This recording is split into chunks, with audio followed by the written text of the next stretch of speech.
Hi guys, welcome to How to Solutions YouTube channel. In today's video, I'm going to show you how you can create group on WhatsApp without adding contacts. Before getting into this video, must subscribe to our YouTube channel and click on the bell icon. So the first step that you need to follow is to open WhatsApp.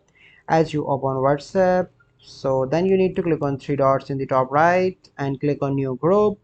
So they basically you need to select any person that blocked you on the WhatsApp. So I'm going to select a random contact that blocked me on WhatsApp.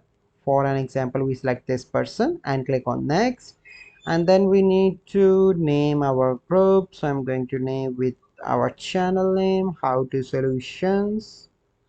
Okay, and click on the tick mark, and you can only create group with a blocked person, so you not need to add any person. So this is a process by which you can create group on WhatsApp without adding contacts.